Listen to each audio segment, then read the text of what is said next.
কুফরি অবস্থায় মৃত্যুবরণকারীদের উপর ফেরেশতাদের অভিশাপ। যে সকল হতভাগ্য ব্যক্তির উপর ফেরেশতাদের অভিশাপ, তাদের মধ্যে 14তম প্রকার হচ্ছে ওই সব লোক যারা কুফরি মতবাদ গ্রহণ করে সে অবস্থায় মৃত্যুবরণ করেছে।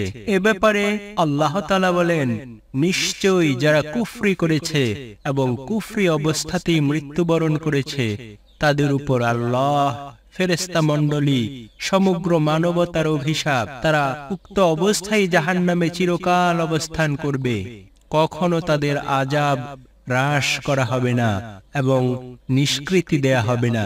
সূরা আল বাকারা আয়াত 161 এবং 162।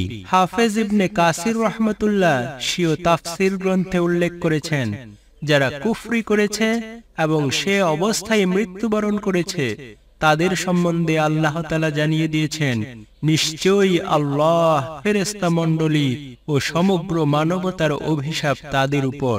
এই আযাব কিয়ামত অবধি চলতে থাকবে এবং এ অবস্থাতেই তারা জাহান্নামে নিপতিত হবে।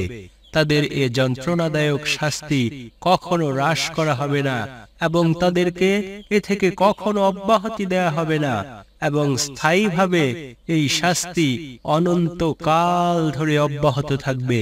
আমরা এরূপ কঠিন শাস্তি হতে আল্লাহ রব্বুল আলামিনের কাছে পরিত্রাণ চাই। তাফসীর ইবনে কাসির এক্ষেত্রে নিম্নোক্ত বিষয়গুলির প্রতি সম্মানিত দর্শক শ্রোতাদের মনোযোগ আকর্ষণ করছি। 1. আল্লাহ রব্বুল আলামিন কাফেরদের অভিশপ্ত শাস্তির যোগ্য হওয়ার জন্য কুফরি অবস্থায় মৃত্যুকে শর্ত করেছেন। হাফেজ ইবনে জাওজি রহমতুল্লাহ উক্ত শর্তারোপের অন্তর্নিহিত কারণ বর্ণনা প্রসঙ্গে বলেন, মৃত্যু অবস্থায় কুফরির শর্ত এজন্যই আরোপ করা হয়েছে যে কারো ব্যাপারে কুফরির বিধান আরোপ তার মৃত্যু কুফরির অবস্থায় হওয়ার কারণেই সাব্যস্ত হবে। জাদুল মাসির হাদিস নম্বর 1।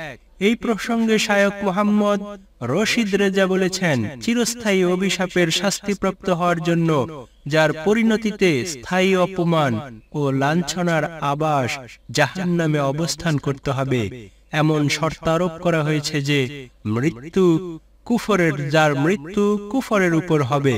আল্লাহর বাণী, তারা তথায় চিরকাল অবস্থান করবে।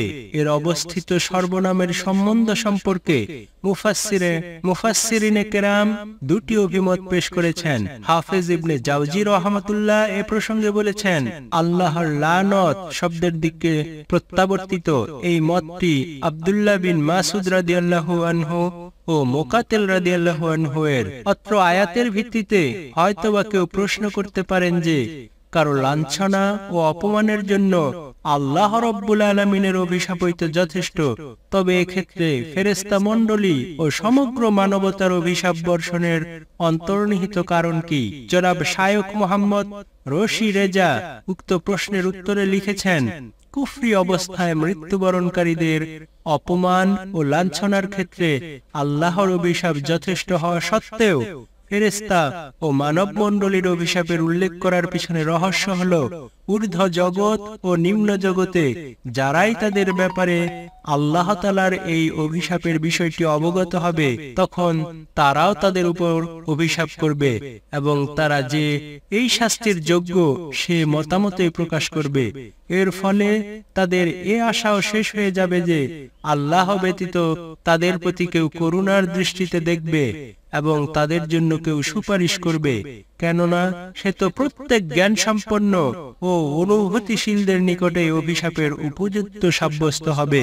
যখন কোনো ব্যক্তি আল্লাহ তাআলার মেহেরবানি ও দয়া থেকে বঞ্চিত সাব্যস্ত হয়, তখন সে আল্লাহ ব্যতীত অন্যের পক্ষ থেকে কি বা আশা করতে পারে? তাফসিরে মানার হাদিস নম্বর 2। হে মহিয়ান দয়ালু প্রভু আল্লাহ, আমাদেরকে আপনি অনুরূপ লোকদের অন্তর্ভুক্ত করবেন না। আমিন সুম্মা আমিন। ভিডিওটি আপনাদের জন্য কল্যাণকর হলে আমার চ্যানেলটি সাবস্ক্রাইব করে পাশে থাকার অনুরোধ রইল। আসসালামু আলাইকুম ওয়া রাহমাতুল্লাহি ওয়া বারাকাতুহু।